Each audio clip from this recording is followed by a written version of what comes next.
are the poor in spirit, those who see the sin in their hearts.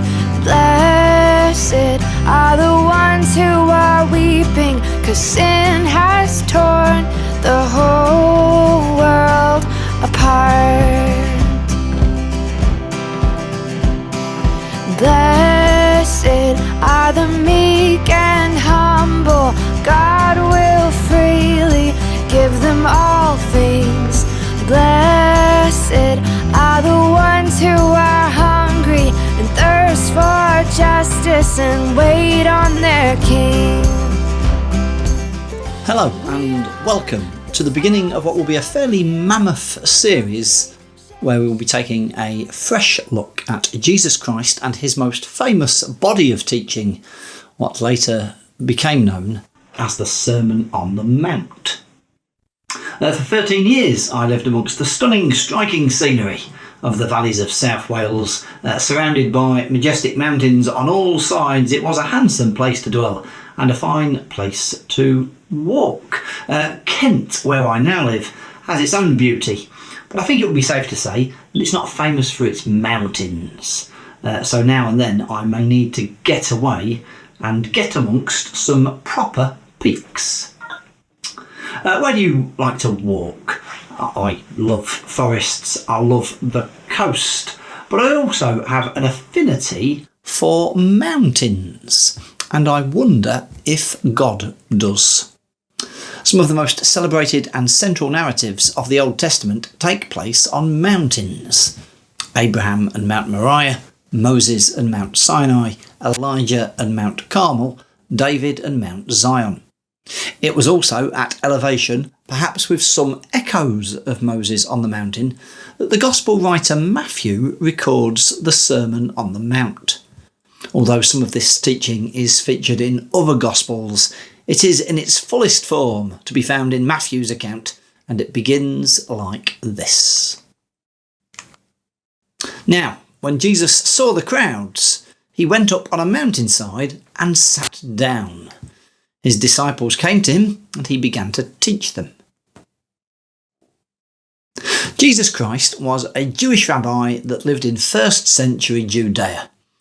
In those days, and sometimes today, a rabbi would have a school of young students or apprentices whose goal was not only to know what their rabbi knows, but to become like their rabbi in their attitudes and actions. The goal of a student's relationship to a teacher could be described as learning from the teacher, but the goal of a disciple's relationship to a rabbi was not just to learn, but to become like their rabbi. According to Matthew's Gospel, Jesus recruits his first group of disciples, which you could read about in Matthew chapter 4 if you like, and then chooses the setting of a nearby mountain to deliver what we could see as their first training session. Matthew recounts that Jesus did this as a response to seeing crowds of people beginning to gather, and so perhaps Jesus was looking for a more private and quiet space to give what could be seen as an initial team briefing, though by the end of it, it seems the crowd has caught up with them once again. Many biblical historians and scholars see with the mountain setting some deliberate symbolism at play, suggesting a link between Moses, who presented the law to the Hebrews from Mount Sinai, and what Jesus is doing here. I might touch on this in later episodes. But I also wonder if there is a little lesson for his team here that relates to getting up the mountain in the first place. Although that you can imagine that as fishermen Peter, Andrew, James and John, the original 4 disciples we read about in Matthew chapter 4, were fit young men, mountains by nature can be difficult to ascend. Some of you know this because you have climbed them. Some of you know this because you find it hard enough getting upstairs. Mountains can present difficulties and dangers. Life can present difficulties and dangers. And as they would find out, being a disciple of Jesus can present difficulties and dangers.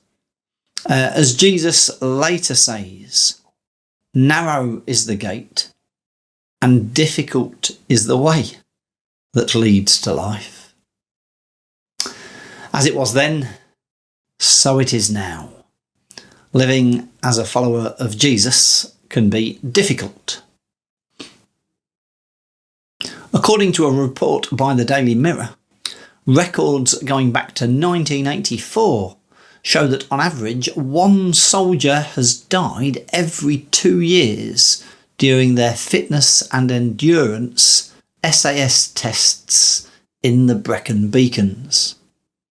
That is incredibly tragic. But although not deadly, I do think that the teaching and training Jesus offers and offered can be tough. Standards can seem incredibly high. It can be tough to listen to and tough to put into practice. Yet it is also my view that the teaching and training Jesus delivers here, although tough, is brilliant. And what we call the Sermon on the Mount is not primarily the laying down of religious laws. It is outlining the best way to be human. I wonder what you make of it. It is this way that we shall be exploring over the coming days. Shine, shine, shine till the night.